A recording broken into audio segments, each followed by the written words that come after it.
Product perishable है या non perishable है, ऑब्वियसली पेरिशेबल तो जल्दी पहुंचाना पड़ेगा, तो ऐसा मीडियम चुनना पड़ेगा जो जल्दी से जल्दी गुड्स कंजम्पशन तक पहुंचा दे।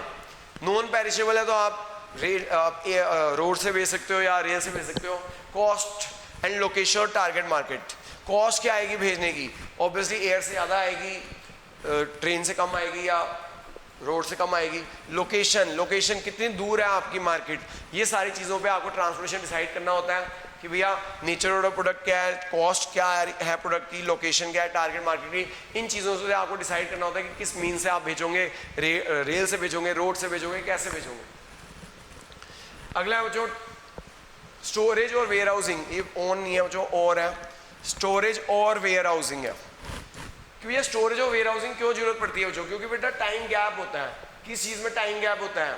जी हाँ, टाइम गैप होता है आपका प्रोडक्शन में और procurement of goods and services में and their sales on use पे। फॉर एग्जांपल जो आपको पता है वीट की प्रोडक्शन कब होती है, अप्रैल और मई में होती है, लेकिन उसकी कंजम्पशन कब होती है, ऑल पूरे ईयर में होती है। अम्ब्रेला की जब आजकल मानसून सीजन चल रहा है, मानसून सीजन में डिमांड है लेकिन प्रोडक्शन बेटा पूरे साल होती है। जैसे irregular demand and irregular supply, इस वजह से हमें क्या करने की जरूरत है, स्टोरेज और वेयर हाउसिंग की जरूरत है।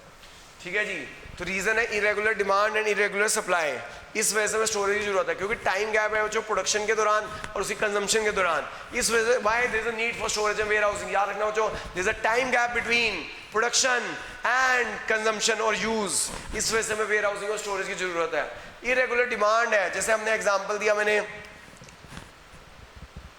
वूलन गारमेंट्स है बच्चों, ये एग्जांपल में है वूलन गारमेंट्स और रेनकोट्स। ऑब्वियसली वूलन गारमेंट की आपको सर्दियों में डिमांड होती है लेकिन प्रोडक्शन पूरे साल होती है। रेनकोट्स, ऑब्वियसली रेनकोट से अम्ब्रेला की जरूरत कब पड़ेगी, मानसून के दौरान जब बारिश हो रही होगी। इरेगुलर सप्लाई है जैसे एग्रीकल्चर प्रोडक्ट है, इसलिए हमें स्टोरेज और वेयर हाउसिंग की जरूरत है। ठीक है बेटा, आगे लास्ट है बच्चों आपका कस्टमर सपोर्ट सर्विस। जो कंप्यूटर छोड़ा था ना बच्चों, कंप्यूटर छोड़ा था वो ये आ गया टीएस गरेवाल। ठीक है, जो ये कंप्यूटर सपोर्ट सर्विस, जो कंप्यूटर छोड़ा था वो यहाँ ले आते हैं, जो आखिरी पॉइंट ले आते हैं, जो कंप्यूटर छोड़ा था वो यहाँ ले आते हैं कस्टमर सपोर्ट सर्विसेज। हमें मार्केटिंग का आंसर यही है बच्चों, कस्टमर छोड़ना नहीं है, सेल्स करने के बाद भी छोड़ना नहीं है, उसको कस्टमर को सेल्स करने के बाद भी पकड़े रहना है, उसे आफ्टर सेल्स सर्विस प्रोवाइड करनी है। उसको अगर आप देख रहा हो आपको उसको आफ्टर सेल्स सर्विस प्रोवाइड करनी है, अगर उसको डिफिकल्टी आ रही है, अगर जैसे एयरटेल सेल्स सर्विसेज देता है, हैंडलिंग कस्टमर कंप्लेंट्स करता है।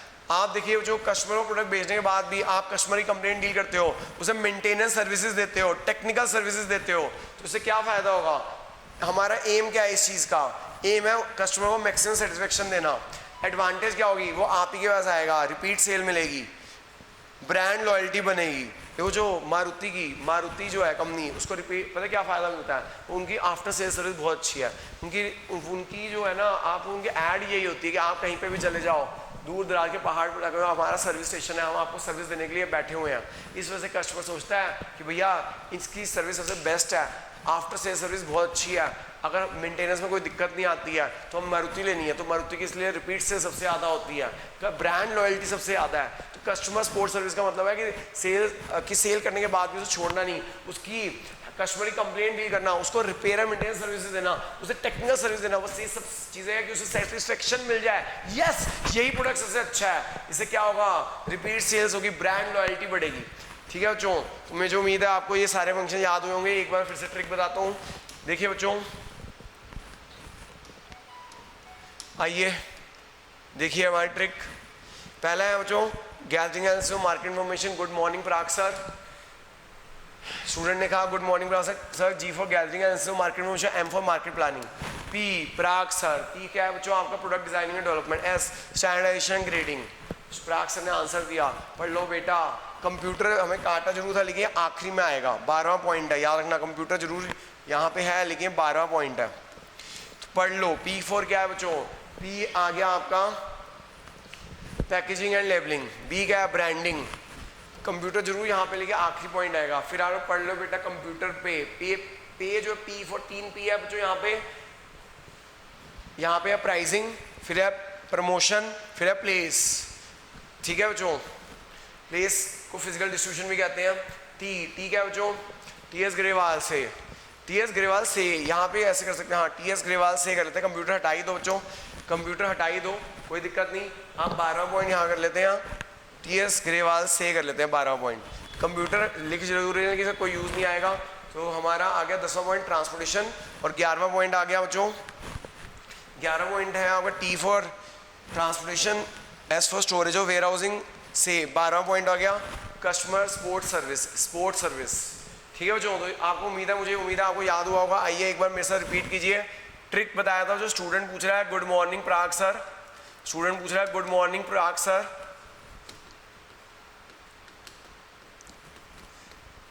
बच्चों इसकी मैंने आपको बताया good morning Parag sir. G for gathering analysis, gathering analysis of market information, gathering analysis of market information. M क्या था बच्चों, मार्केट प्लानिंग, एम क्या था मार्केट प्लानिंग। पी क्या था बच्चों, ये था gathering analysis of market information. M क्या था बच्चों, मार्केट प्लानिंग। पी क्या था, product designing and development, product designing and development. S क्या था बच्चों, standardisation and grading, standardisation and grading.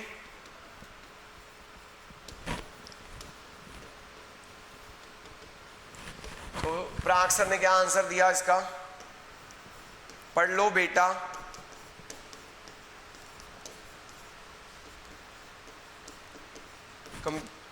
पढ़ लो बेटा, यार कंप्यूटर हटा ही देते हैं बच्चों, पढ़ लो बेटा, क्योंकि कंप्यूटर का यूज भी नहीं है। नहीं, कंप्यूटर लाना पड़ेगा, कोई सेंटेंस नहीं बनेगा कंप्यूटर, लेकिन इसका यूज नहीं है।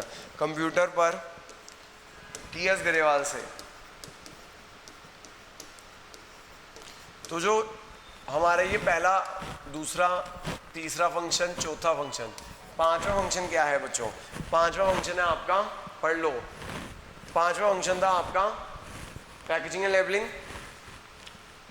ठीक है ना, पांचवा पैकेजिंग एंड लेबलिंग, छठा ब्रांडिंग, पैकेजिंग लेबलिंग, छठा ब्रांडिंग, कंप्यूटर कोई यूज नहीं है। सातवां पर 3 पी है, पहला प्रमोशन, फिर क्या है प्राइसिंग, फिर है प्लेस ऑफ फिजिकल डिस्ट्रीब्यूशन। आठवां टी ट्रांसपोर्टेशन, नौवां स्टोरेज और वेयर हाउसिंग। हमारा यहाँ हो गया ना, सॉरी, सातवां आठवां नौवां तो यहाँ हो गया ना, सातवां आठवां नौवां यहाँ हो गया। सातवां था आपका प्रमोशन, आठवां था आपका प्राइसिंग, सॉरी प्राइसिंग सातवां था, आठवां था प्रमोशन, नौवां था प्लेस, 10वां था बच्चों ट्रांसपोर्टेशन, 11वां था स्टोरेज और वेयर हाउसिंग से, 12वां क्या था बच्चों, 12वां था sale service, customer sale service.